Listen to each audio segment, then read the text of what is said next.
All right. Well, welcome to another episode of the Morning After Podcast. Pastor Josh here with you this morning with Pastor Jim. How are you doing Good morning, this morning? Pastor Josh. And then we have special guest Dena on with us this morning. Good How's it morning. going? All right. I just wanted to address something before we get started, and that is I have a lot of people that are like, isn't Pastor Jim and Dena, they're your parents, right? And yes, they are, but when we're somewhere that's professional, like the church, you guys are Pastor and Dena. So if I call them that on the podcast, that's not like at home. I call thought you were them mad at me all Pastor, this time. Pastor and Dena.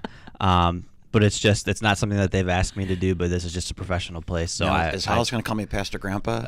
No, Okay, he's good. probably just going to call you Grandpa. Okay, So, so when you hear me say that on the podcast, when you hear me say Dena or Pastor or whatever, it's just that's what everybody else calls them here. So that's what I'll be calling them here too.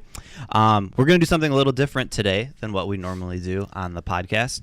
We're going to do more of there was a lot of questions from Sunday that didn't get answered. Yeah. So we're going to spend as little like 2 to 3 minutes on every question and just kind of go through some lightning questions rounds. and try and answer as many as we Okay. can get through, with obviously saving a couple of minutes to talk about the next series coming up at the very end. So every answer should begin with as I close. Yeah. Okay, good. Yep. Yeah. So I'm gonna kind of sum up a couple people texted in the same question and kind of worded it a little differently. But Dino, when you were going through everything that you were going through as a kid, people want to know about antidepressants and anti-anxiety meds. Was that ever an option? Are those biblical? Should people not take them? When I was growing up, I didn't even have a clue what that was. Yeah. And that was, I think, when depression wouldn't even been something talked about. Like if you had depression, you were in the mental hospital. Right. And everything. So, nope, never even a consideration, a thought. Okay. So I think the question is about today, though, too. Yeah, right? yeah. So that's good to know your story. And then, Pastor, I would say if someone came to you today and said, "My doctor thinks I should go on anti-depression medication, anti-anxiety meds," what would you advise them?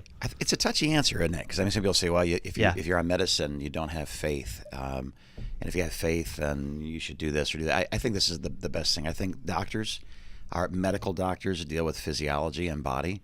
I think to say, well, you have no faith, you shouldn't take insulin.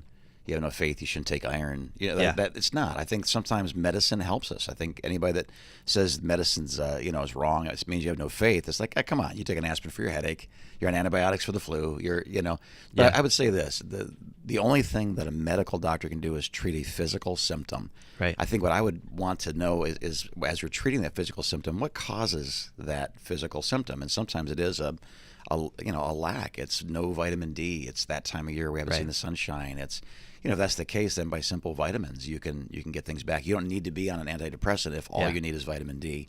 And the best way to get that is to go on a mission trip to Haiti for a week and work in the sunshine. Right. Yeah. So I think to say there's a one size fits all answer, there isn't. Listen to your doctor, but doctors treat symptoms. They don't cure depression. Right. So what's causing it? Let's get to that. And I think once you get to that, the other stuff is I guess maybe I misunderstood your first question. Yeah. Like in 2010, 2011, when I was really coming to grips with everything. Yeah.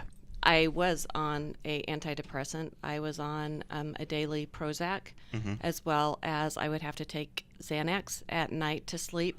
But I was also in counseling.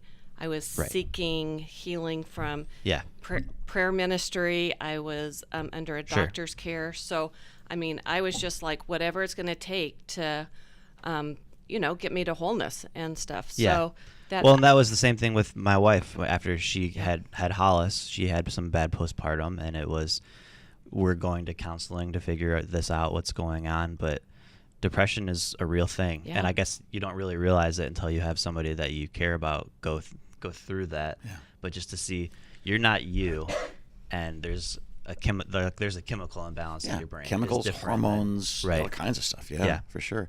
Yeah, and I think just what's important is not should I be ashamed to be on medicine? Of course not. Right. You know what I mean? But is medicine my final solution? Maybe, maybe not. And I think getting to the roots of the issues, like you're saying, once you got to the roots of the issues, the medicine was no longer necessary. Right. Correct. So, Same with Lauren. She was on it for 6 months, and then that was it. Thank God for stuff that helps us, man. Yeah. whatever. I mean, at that time in my life, I couldn't even think straight thoughts. I mean, it just something happened, Right. And it was just, I went to college. Yeah. I think you going to college triggered kind of the last straw. Stuff. Yeah. You know what I mean? Yep. Well, I'm back. Yeah. So pretty much it was your fault. Yeah. Okay. Next question. All right. Next question. This person, they're all anonymous, by the way, so I wish I could say that whoever asked this question, but they said that they thought your presentation was exceedingly brave and they had a ton of respect for you. And they said that they're trying to be more open with things that have happened to them in the past, and they understand what a huge deal it is, but just how do you go about being more open and telling people about Well, I mean, past? that's obviously at the end of first service, he asked me, what is God dealing with me on now? Yeah. And intimacy was a big one. And that's not just like when people think of intimacy, they think of sex. Yeah, but it's not that. Physical intimacy. They think of ice cream, I think, mostly. You think of ice cream. If you weren't in first or second service, they would totally miss that. Yep. So just be happy you were in first service. Yes. Yes. But I was actually talking with someone afterwards and just said, the more you can talk about it, the more you can get it out, even if it's with a therapist or counselor.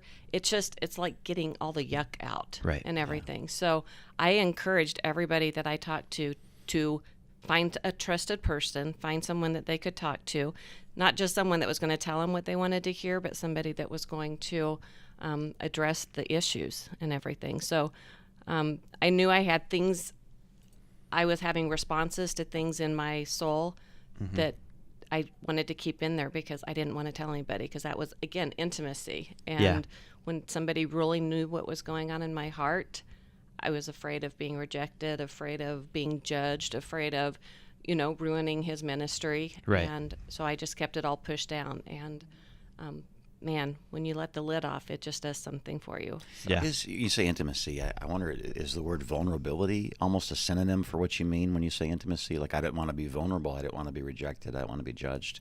Is that an accurate statement, that vulnerability, transparency? Oh, yeah. Okay, so it's not just, so intimacy, it's like I can't have a close friend or I can't be intimate in marriage because I think it's the wrong impression. It's like I can't be honest because if I'm honest, I'm taking a risk that I just couldn't take. I couldn't bear it if I bared my heart to you and you rejected me. I just don't want to be vulnerable. It's safer just to hold things in. Is that the right way to say that or no? I mean, I guess you could. It's whatever. It's the word God gave me that I've been going after is intimacy. It's not, so. Cool. Yeah, it could Right. be either. I think I'm just going to keep that one with her. We'll go on to the next question. Yeah. This one is for you too, Dena. People want to know what your thoughts are of your brother when you think of him now.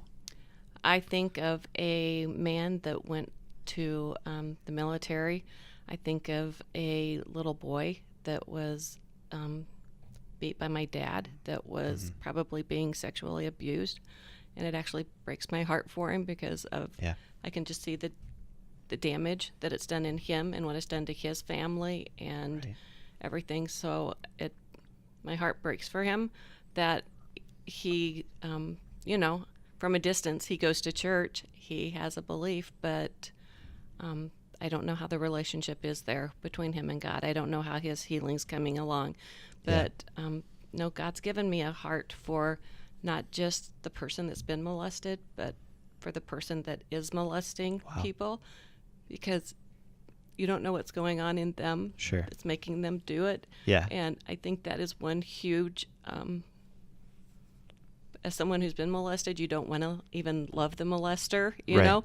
But man, God died for them just like he died for me. And he died for my brother just like he died for me, and wants wholeness and healing for him. And I want him to find freedom too. Right. So. Well, and I think a lot of that, like you were saying, like a lot of people that end up unfortunately molesting people have been molested as children they're victims themselves, and it's almost like something happens in their brains when they're younger, and just something changes that isn't what we would say normal. Right. Yeah, that's science. If your first sexual contact is in some sort of an odd abnormal way, your brain doesn't know this is it just knows what it feels. Right. You know what I mean? And so Yeah. you go back to that place that you first encountered it, and people that molest children and so forth, like, what the heck? I've never had a thought in my life to Right. look at a child and think that's stimulating. Where could that Yeah. possibly come from? You horrible pervert. You know what I mean? Mm-hmm. So they are ostracized, obviously, by and to some degree, there may or may not be a danger of having them around. You know what I mean? Yeah. So they are not brought into intimate relationships. But again, why did this happen? And ostracizing never cured anybody, never helped Yeah. anybody, never ministered to anybody. So. Right. Okay. Next question. I'm going to ask you a question and then you two different questions. So, Dena, how did you find your stride as a mother dealing with PTSD? And then Pastor Jim, what is your advice to husbands as their role while their wife's working through everything that they are working and through? My stride as a mother, that's...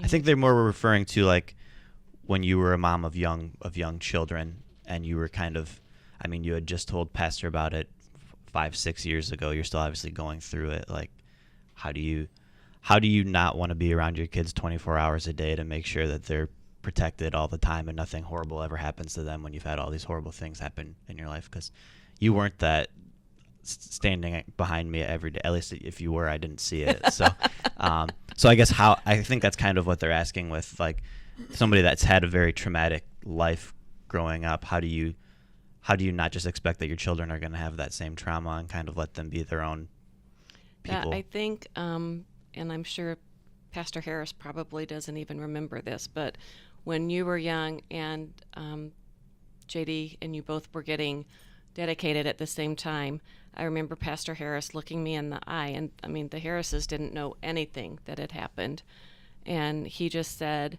these are God's kids first, and you need to know that he loves them and he protects them and he's going to keep them safe, and you have to trust him with them. You can't be there 24/7. Mm-hmm. And I just remember thinking, yeah, but that's the same for me when I was a child. Right. And but God just really just kept bringing me back. Either you trust me with them or you don't trust me. And that at first it was very hard, but you know, I remember you were just 6 weeks old the first time somebody came and got you. Mm-hmm. And took you, and I'm like, just, you know, it was fearful, and it wasn't fearful as in somebody's taking my baby, but what's somebody going to do to my baby, Right. or, you know, and stuff. And Or so you got to face it at a whole new level. Your life is your life, but now you love these things more than your own life, and Yeah. they're walking out the door with people you know, but Right. And the answer was nothing. They weren't going to do anything with me. I turned out totally fine. So. yeah. Well, the person that took him, it was our first date night, and it was the doctor that delivered you and the family that Right. adored you, and you know what I mean? I think we found those trusted people, but it wasn't like we trusted everybody because no one's ever harmed us. It was, you know, you were in the room when this thing popped out, and you're the one that, you know, led us through the pregnancy, and there was Yeah. a level of trust with that family that was higher than, let's just go into the yellow pages. They don't have yellow pages anymore. Let's go on Craigslist and find a babysitter. Yeah. Craigslist. You know what I mean? Like, Yeah. it's, Oh, can you imagine? yeah, well, I mean, yeah. I'm telling you right now, I don't know this, but I bet you on Craigslist there's, hey, I will babysit for your children in your home. Like, yeah, I'm going to find a babysitter for my children on Craigslist. You know, we were part of a small farming community that everybody knew everybody, and that doesn't mean everybody's innocent or not harmful. Just Right. you learn to know who to trust. Yeah. And what was my question? Your question was your advice to husbands as their role while their wife is working through. Yeah, I just echo Paul. You know, husbands, love your wives as Christ loved the church, laying yourself down for her, washing her with the word.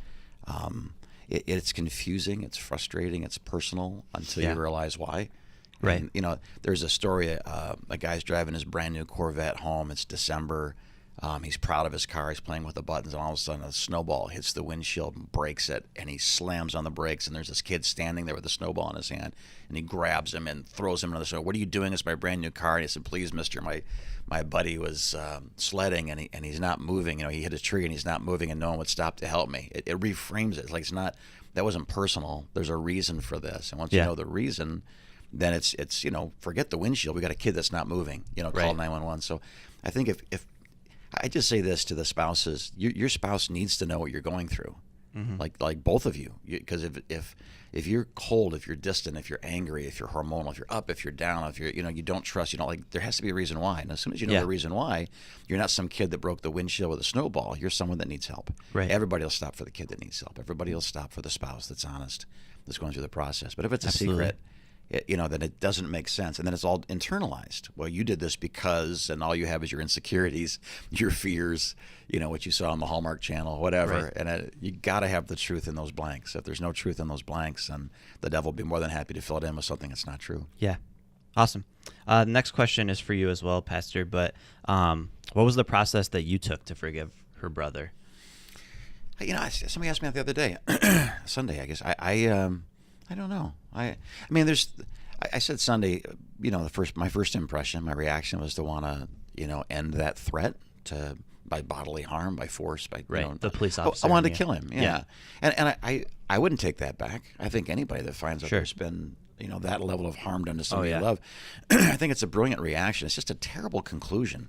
So the painful reaction of I'm going to kill that son of a gun, you can't live there. And when she's forgiving him, when God's forgiving him, when, you know what I mean? I would be disagreeing with God and disagreeing with my wife. Yeah. Like I'm the only one still mad. Everybody else is working through it. Right. Yeah. And he's not in the room. I think the harder thing was not how did I deal with it when he was somewhere else. How did I deal with it when we were all in the same room together? Right. And he's picking on his little sister in some sort of sarcastically biting way, and now I want to throw his face in the urinal of the restaurant and flush it a few times. You know what I mean? Now, that was the test. At Granddad's funeral, how do I react to this guy in the room? I just told her, listen, I'm going to be kind of protective, but I don't want to get in the way of you and your brother's, natural relationship and the supernatural thing that God's trying to do. Yeah. But I think again, once I'm watching her hold his hand when we pray over the food together. You know what I mean? Watching her not behaving like he's, the enemy or the one who destroyed her child. She's forgiven him. I'm the last guy in the room that's not at peace. Like you catch up. So once she was if she's not mad about it, then you don't have any right to be mad about it. Yeah, he didn't sin against me per se. Right. He sinned against God, and God is there to forgive. He sinned against her, and she is forgiven. I'm disagreeing with what God's doing at that point. So I think the reaction to want to hurt, what hurt who you love is natural. I wouldn't even fight it. Yeah. That's okay. He's just like, no, it's not okay. This is a terrible injustice, and you should be enraged for a little while, but you can't stay enraged. That's a great reaction, but it's a terrible conclusion. And I think some people are still, years later, still mad at the Nazis. It's like, okay, we're kind of friends with Germany now. Like it's okay to get over it. It's okay to have reconciliation and forgiveness. Yeah. Cool. Pastors always said this, but since the things that happened in your childhood, you can kind of tell when people are hurting when most people can't tell. This person just asked a question that says that they said that they think it's important to note that things like this can happen in seemingly safe homes. So what are things that you look for when you know like that person's going through something? Like how can other people that think that children are in seemingly safe homes, and then maybe not children but just people in general, like that they're hurting and that they're not as great as they think they're looking? Right. I think anybody that would have been in our house growing up would have seen very weird behaviors in me, if you will.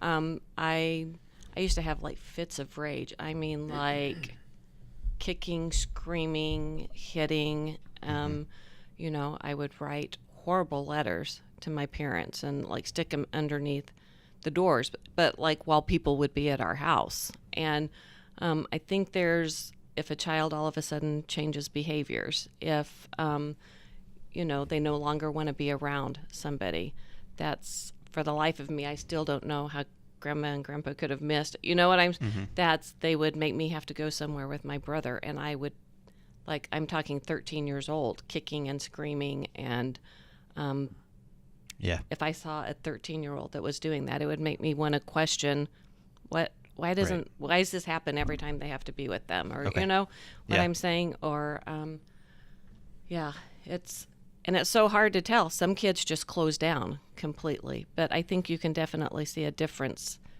in a child when something's going on and everything. Right. And I think asking Holy Spirit to, show you for discernment and everything. So I think, too, like one of the things we did here at the church we first came, it was built on a budget in a different era.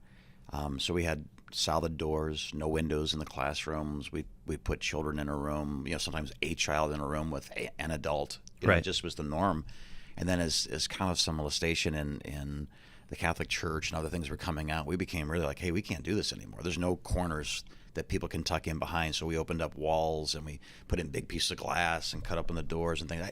I think thinking in those terms that the world is not a safe place, and our children, even the trusted family members that we have, like let's not be, let's not be naive. We're fallen flesh, and I'm not saying be suspicious, but don't be so trusting that we put people in vulnerable situations. I think preventing this is the greatest thing we can do through proactive steps. Or like we've been married for 30 years now, but I don't have like conversations with women unless my wife is in the text conversation, is sitting next to me on the phone. It's not because I'm gonna go have an affair. It's because I know if my wife's in the conversation, there's no misunderstanding. There's no first step towards a 100-mile journey that leads to nowhere. It's the killing the lizards instead of killing dragons. Step on the eggs. Yeah, instead of fighting dragons. So, but I think too, if I could just comment on she just knows. I think people, I mean, as a former addict, I meet people and I can tell sometimes right off the bat, because there's just sometimes it's a smell, sometimes it's a verbiage, it's the way they carry themselves, a lack of eye contact, they're hiding something, you know what I mean? And I think it's limbic. I don't think I'm consciously thinking about it. I think it's deeper in my brain where I just don't trust the car salesman. I can't explain to you why, I just don't, you know what I mean? And she said to me countless times, I just got a weird feeling about that person. I think they need help. I got a weird feeling about that person. I don't think we should put them in leadership until we know them better. Right. And you say, well, what does that mean? I don't know. Like, it's okay to say, I don't know, but I don't. There's something in me that doesn't trust something in them, whether that's spiritual discernment or body language. It doesn't matter. Yeah. Until there's trust, you don't put anything vulnerable in its care. You know? Yeah. All right. Next question. This person said, what if there are no tomorrows? The person that I need to forgive has already passed away. I don't really know how to. Who wants to take that answer on that one? You should go for that one. I think forgiveness does a couple powerful things. One is it lets everybody know I don't hold yesterday against you. Yeah, that's the obvious one. The one that's not obvious but it's more powerful is, and I no longer have to carry it with me. You know what I mean? So I don't think you need. I mean. You've written letters that have gone unresponded to. So in a way, he is dead. He's chosen to be dead to you right now. It didn't stop you from forgiving him. It doesn't stop you from doing what Jesus commanded us to do.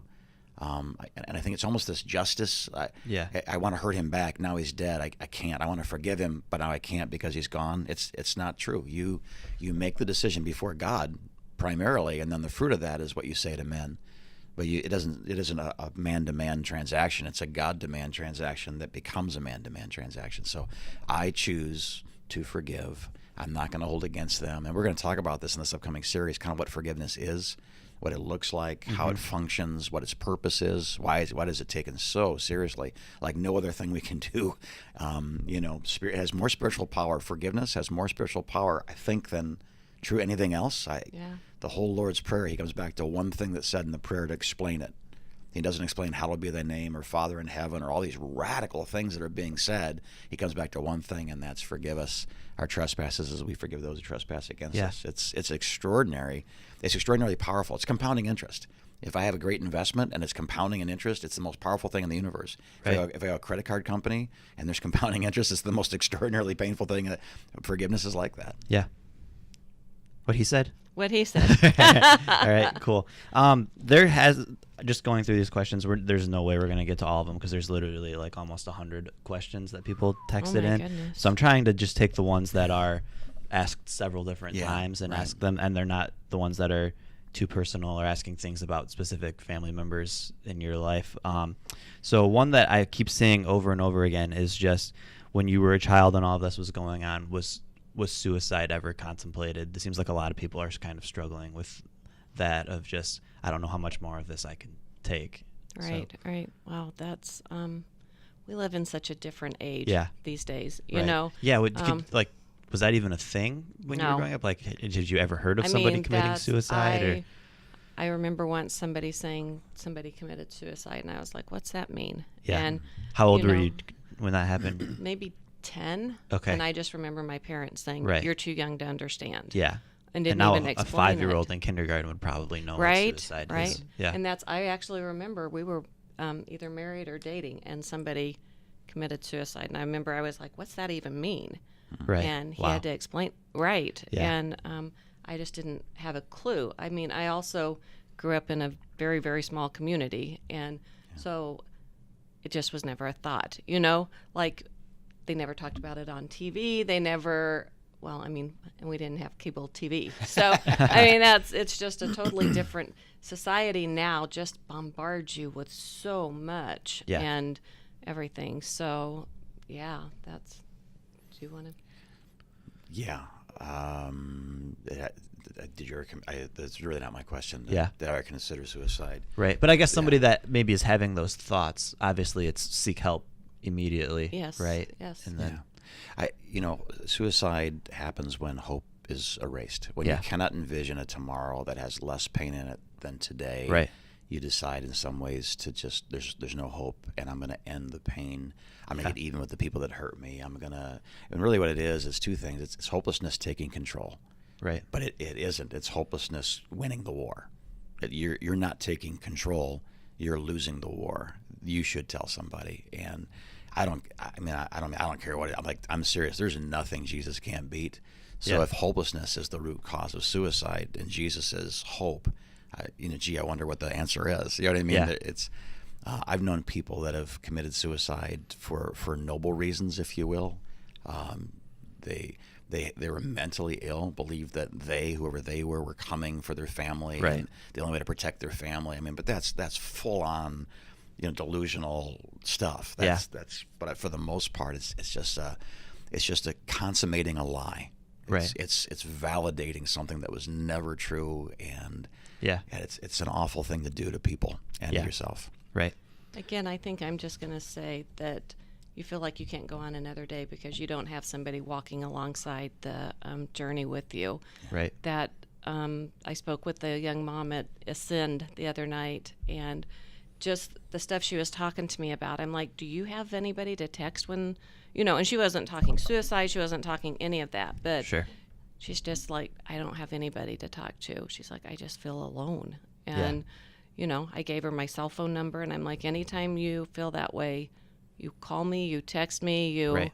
Because you wouldn't think that like talking to somebody would all of a sudden make you feel better. Like it doesn't make sense. Like why would I tell somebody my problems and all of a sudden I feel better about my problems? Yeah. But there's just something about getting it off your chest and just like somebody else knows what I'm going through. And hope now. is transferable. I can take my hope and give you hope. Right. It literally is an exchange. Yeah. That is possible. And by giving you my hope, I don't have less. You just have more. Right. You know what I mean? I actually probably have more hope, if anything, by helping you find yours. Yeah. Yeah. But I even come back to something JD said, Pastor JD, sorry, said one day when we were in life group, and just how when he's wrestling with something, he'll go for a walk with himself where he makes himself talk out loud. Like, right. Yeah. just, he's talking to God, he's talking, and he's sometimes like, when you say that, you realize how ridiculous the thoughts are that are in your head. Or that he said, do I really think that, Right. and makes himself stop and question okay, do I really believe that I do or I don't, Yeah. And he takes every thought captive that makes it obedient to Christ, and that's his process, taking it from I'm just so whatever, and I don't even know why, bring it to the front of the brain and putting it on trial, hearing its testimony in court and going, that's inferior. I hereby condemn, that thought to be guilty of, being a pretension. I guess I'm just even saying it doesn't have to be a physical somebody. It's I'm talking to God, but I'm actually talking. It's not I'm writing in a journal or I'm, That's there's good. just something about talking. Yeah, that's good. David encourages himself in the Lord at his darkest moment, and I don't think that's him sitting still cross-legged with incense burning. Right. If you understand the story, what just happened to him should have ended him. Everything is gone. Everyone he knows is against him. His own friends, best friends, people he's been to war with, want to kill him. He's literally alone. He goes into his tent and he encourages himself in the Lord. That's a great study for anybody who's wrestling. What did he say to God? What did he say to himself? Yeah. But he didn't lay there in his own juices. You know what I mean? Like, you got to get out of your own junk. And like you're saying, expressing that verbally to a friend, to God, just don't sit in it. You can't sit in your poopy diaper and wonder what stinks. You got to get away from it. You got to get clean from it. Yeah. And that's a process. Right. All right. Well, I think this is going really good, so I'm going to make it extend the podcast a little bit more, maybe 5 or 10, maybe 5 or 10 more minutes, because we still have to talk about next week, which I'm super excited about. So, this one's a little bit more lighthearted since we've been going heavy so long. But Dena, whenever you're having a bad day, what's your go-to scripture that you can kind of remind yourself of? Wow. Or is there even one? Is it multiple scriptures? It's multiple. Yeah. That Philippians 4, I believe it is, that talks about whatsoever things are true, pure, noble, praiseworthy, think on these things. Yeah. And that's when I just really have to stop and say, okay, what's really going on in my head and my heart? And, I'm a lot quicker now to realize that okay, something's going on that needs to be dealt with. And, so I have to ask myself, are the things I'm believing right now, are they true? Are they things Jesus would say amen to? Or, and if they're not, it's okay, then what would he say? And replacing the lie with the truth and everything. So that's my one. But he works all things together for my good. Romans 8:28, is another one. And then Ephesians 3:20, my favorite, that God's able to do exceedingly abundantly above all I could ask, think, or imagine. Yeah. And so I just feel like he can take the things from my past and do so much more with them than I could have ever possibly imagined or thought he could ever do with them. Yeah. So that's why sharing my story, if I see one person get changed, one person get healed, one person get set free, that's exceedingly abundantly above. Because growing up, the lie was, you're going to be a loser. Nobody's ever going to want you. You're never going to, In your face. Yeah. And so to see that, it's, wow. Yeah. Awesome. What I picture when you said that is like a Final Four, that the guy's going for a layup and he gets rejected. Like, you jump up and slam the ball back in his face. You're like, no way are you scoring, Pastor, that question wasn't aimed at you, but just maybe some scriptures that you have whenever you're going through or do you just go talk to Dena and she makes you feel better? Yeah. No, I think when I find myself on the wrong side of hope, when I find myself on the wrong side of fear or whatever it is, same thing. You go back to what's solid. The word is like the rock that you build your home on, your house on. And so the wind and the waves and the rain and the slit, it's all going to come. You know what I mean? It's eventual. But that's where I think that parable means. It doesn't mean I did this biblically. It's mean when the wind blows, attach that much harder into, what's stable, what's not moving, what's not shaking is the word of God. So holding on to that's everything. And I agree. I can't encourage myself with other information. I have to encourage myself with truth. I can't fight facts with facts. I have to fight facts with truth. Some facts are devastating. Right. Cancer diagnoses, and you know what I mean? Like you can't go, well, okay, but the fact is that 33%, like, that doesn't matter. The truth is, I'm in God's hands and he's a healer. Yeah. That's good. Last question. This person wants to know, just healthy ways of coping. They say so many people that have things that happen to them in their life, they turn to porn or alcohol or drugs, or sometimes even work. People just go to work and work 14-hour days and don't want to come home because they don't like the reality of what home is. So just healthy resources for people to kind of cope. Oh, wow. I guess I would say listening to podcasts, digging in your word, journaling. Those are such great, amazing ways to, I was just telling Dad last night, somebody that I love to listen to on podcast was talking about how parenting was overwhelming to them and they just didn't know how to cope. So they began drinking. And, but this person knew how to run a business like nobody else. And she would literally go to work and keep herself there 14, 16 hours a day because she didn't want to go home to deal with her children. And she said she remembered praying one day and just saying, God, I don't want to be this. I'm drinking way too much. I'm staying at work. She just really distanced herself from her kids, her family, because she didn't know how to cope or how to. She grew up in a violent home, and she was herself afraid of becoming violent and didn't want to. And it was when she was praying and God said, you taught yourself how to run a business. You taught yourself how to be a wife. Now let's learn this together and parent together. And she said once she said that, God just started opening up tools for her to grow in that. And now she said, I can't wait to get home at nights. Like, I'm no longer a workaholic. I'm no longer drinking too much wine. I'm, Yeah. and Yep. I was just so encouraged by that Right. with God, he can partner with you to do whatever. I think it's awesome too to see really successful people say, "Hey, I struggle with this too. Like, I'm not superhuman. I'm exactly like you are." Yeah. So I don't know about copyright things. I would say who it was, but I'm not trying to be secretive and everything. But right. Yeah. Ask her at church on Sunday if you want to know who that person is.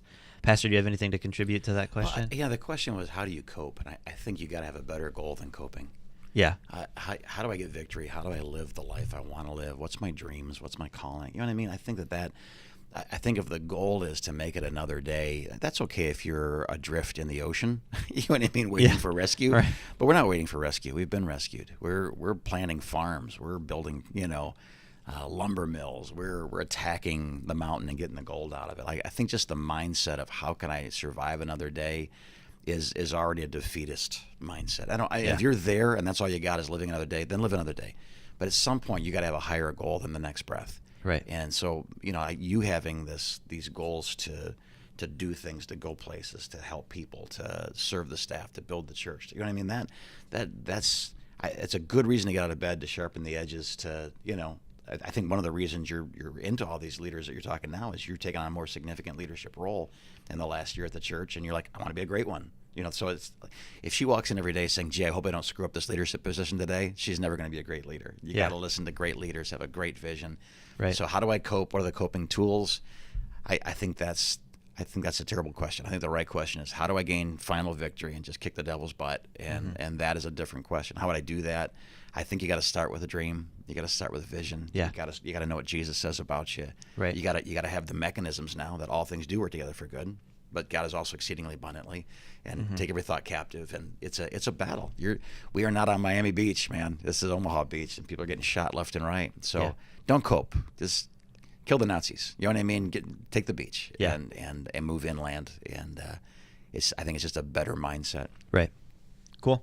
All right. Well, we're already way over time, but I'll give you like two-ish minutes because this is important. You'll give them to me? Yeah. You work for me, man. I'll take some minutes. Who'll give me, come on, podcast people. Who'll give me 2 more minutes? 2, 4, 6, 8. Yeah. Oh, jeez. So we are moving into our Easter series this week. Pathways is finally over. Not finally. It was a good series. So now we're moving on to our Easter series called Forgive. So maybe just you've got 2 minutes. 1 minute of just this Sunday, and then just the overall series. What the series is about. This Sunday, we have a guest speaker. We normally don't say that. We don't want to say there's a guest speaker because we go, "Oh, it's a guest speaker." I like what I like. Kevin Ramsby, his story. I just talked to him yesterday. His story is something you would expect to find in the Book of Acts. It is literally people say, biblical proportions. What he went through, how he's walked that journey. And then gone back to the city that literally murdered him. And by the grace of God, he didn't die, but stabbed, dozens of times in an attempt to kill him. And just, he's going to go after that, where was God when sort of question. And it's going to begin to frame our thoughts on the series, which is about the power of mercy. From there, we're going to proceed to forgiving our enemies. And boy, that's hard, forgiving those who harmed us. And the number one question we got, as I understand it, was how now do you it's a significant question. We're going to answer it 2 weeks from, or a week from Sunday. And then how to forgive ourselves. I mean, forgiving someone who harmed me is one thing. Forgiving myself for an abortion, or for a lost season of my life to addiction, or for hurting my children the way that I did, or whatever. It is forgiving yourself is a significant part of freedom. And then Easter Sunday, the forgiveness of God. We're going to just get into this beautiful, costly, victorious forgiveness that is extended to us. And then the last one we're going to do is be a panel discussion where people that have taken the significant steps of forgiveness are going to tell their story. And again, right, just as we did now, people are going to ask their questions. How did you? What did you? When did you? Why did you? Right. So that's our series. It's going to, was that 4 weeks on forgiveness? Maybe 5. Kevin, it's 5. Forgiving your enemies, forgiving yourself. Yeah, it's 5 weeks. So if we hadn't done the series on neuroplasticity and new pathways, we almost couldn't. We're going to go here in a very different way than we've ever gone here before. There is freedom physically, emotionally, and spiritually, and we're going to go after those things for people. Awesome. Cool. Well, thanks for being on, guys. Thanks for your transparency. I know it's not always easy, but the more transparent you are, obviously, I think the more healing it brings to people that are listening and going through stuff. And you guys already know that. But intimacy is a good thing. Yeah. Yep. So thanks for being on. Like Pastor was saying, this week is going to be awesome. Pastor Kevin came and talked to Men's Breakfast a couple months ago, and the things that he said and the things that he's been through. Pastor's right. It is literally a story out of Acts. There's he won't tell you this, but it seems like there's some angelic visitations that happened. That's the only way that he gets out of being there alive. So you do not want to miss it. It's going to be an awesome Sunday, 9 and 11:30 at Freedom Center Church in Fenton, Michigan, 2473 West Shiawassee Avenue. If you're hearing the podcast and you're just out of town and you can't make it, we'd love to see you on live stream or Facebook Live at 9 in the morning. And until then, have a great week, and we will talk to you next week.